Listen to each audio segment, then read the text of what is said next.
100 years ago, most Catholic Christians in the world lived in Europe and North America. It was about 65 to 70% lived just in the so-called northern parts of the world. 100 years later, that percentage has inverted. The majority of Catholics worldwide are not in Europe. They're not in the United States. They're in Latin America, Africa, and Asia.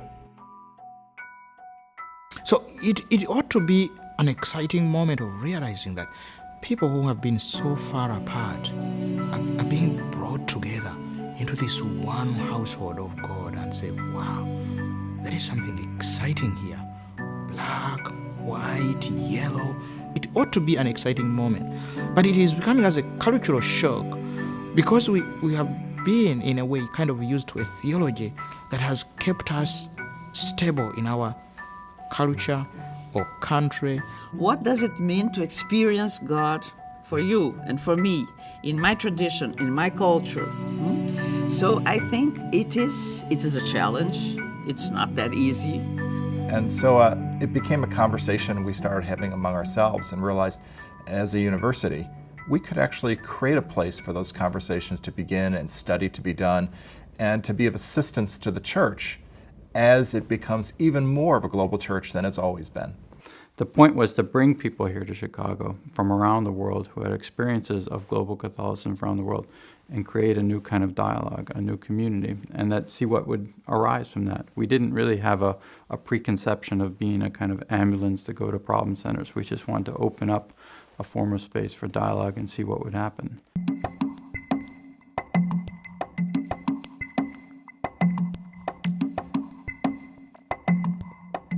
We think of the Catholic Church as a Eurocentric church, but of course in its origins it wasn't at all. In its origins it's a Middle Eastern church. This is a reminder of what Catholicism has been about all along, in a way of coming together of a people that are neither Greek or Jew, male or female, drawn, if you like, from all parts of the globe.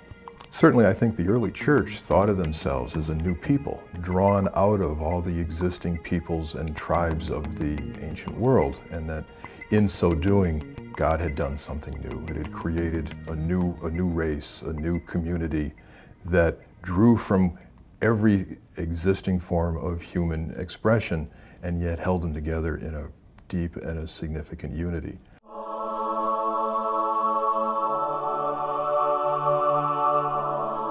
North to south embraces the globe, east to west embraces the globe.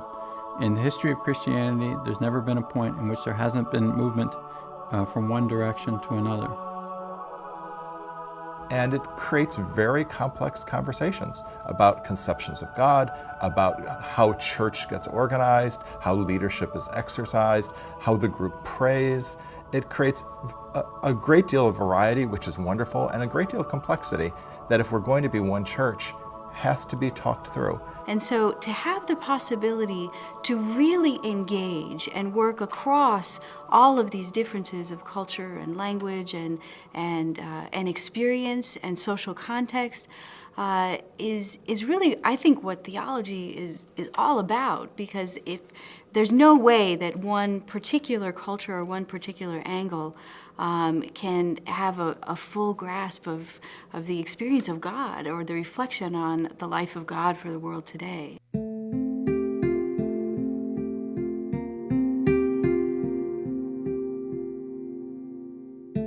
It's a really thrilling experience to meet someone who works in Rome side by side with an American theologian, or someone who is in Sao Paulo as a theologian that's never met a theologian from Germany working on the same topic. And it has to be done in the flesh, with flesh and blood human beings who are able to talk to each other and move across those barriers that might otherwise be obstacles. We have a lot of blinders that I think we don't even realize we have until there's an encounter with difference. And so there has to be this possibility to work across and talk across and learn across all of these differences in order to come to a fuller sense of the human experience. I cannot just sit around in a cubicle by myself and through my own critical thinking about these issues come to a truthful naming of what my cultural biases are.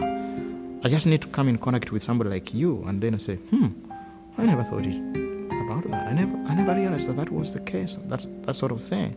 And that's why an opportunity for a conversation that brings together people from different cultural backgrounds, different assumptions, different traditions within the same conversation can be such a blessing and such a gift. You have to make an effort to enter and to listen to the other, and to, without prejudices, not saying, no, he is wrong, he is lost. It's not just about me expressing myself, but it's about me being enriched by the gift that the other is, building on that, and growing as a person in order to come to a much deeper expression of who I am.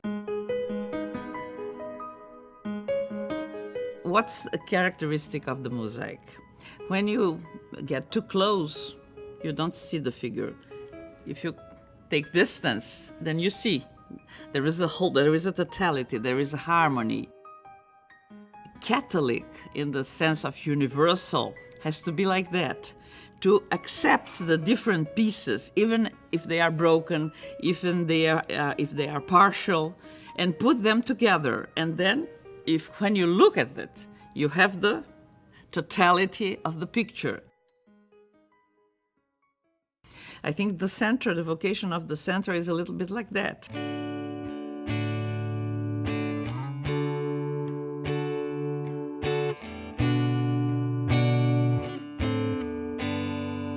DePaul University felt a particular responsibility to this, perhaps because we're the largest Catholic university in the United States.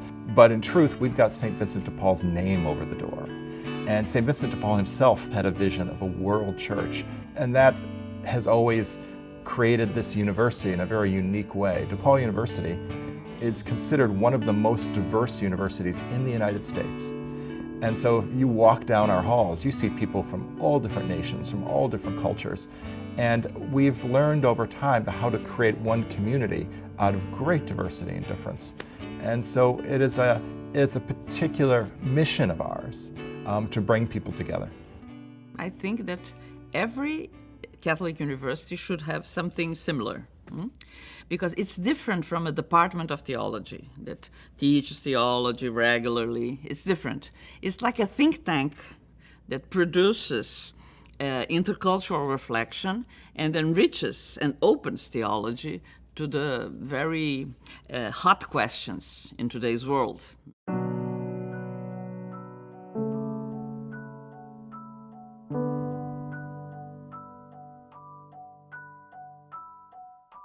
It's not just a question of give and take, it's a question of what is the dynamic that emerges when there is this atmosphere of trust in which we're able to exchange gifts and then express ourselves more fully as a result of our encounter with the other.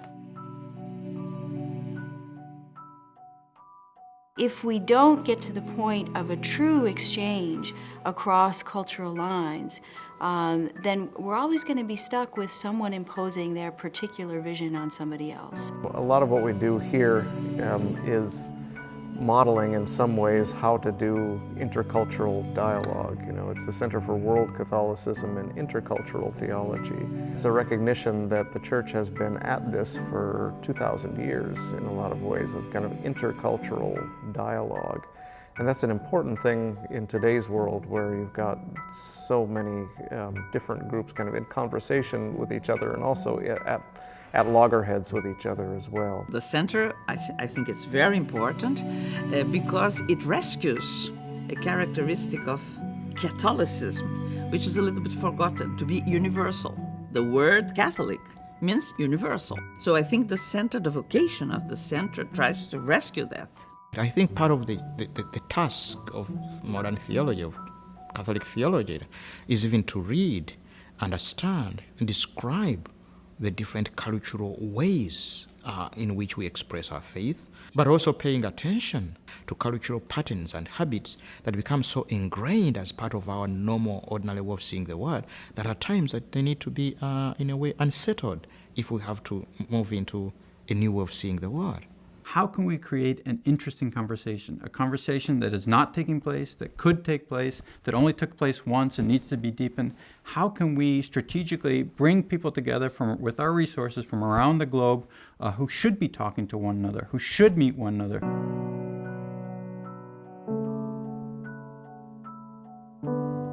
I was 6 years old when the astronauts landed on the moon, and I remember seeing those shots of the Earth from outer space and thinking, where are the lines? You know, because we had a globe in our house where each country was a different color and it had lines around it, borders. And that to me is an image that describes this kind of realization of a global church, church without boundaries, the body of Christ as a kind of international body that transgresses national boundaries, the realization that from God's point of view, boundaries are artificial. We've taken cognizance of the fact that the church of the future is going to be one that moves from north to south, is one that is emerging from within Africa, Asia, and Latin America. And we wanted to create this space where people could listen to one another, learn from one another, be in communion with one another here in one place in Chicago, and begin to reflect on the shape of the church, the meaning of the church, the voice out of these many voices of the church as it becomes more southern.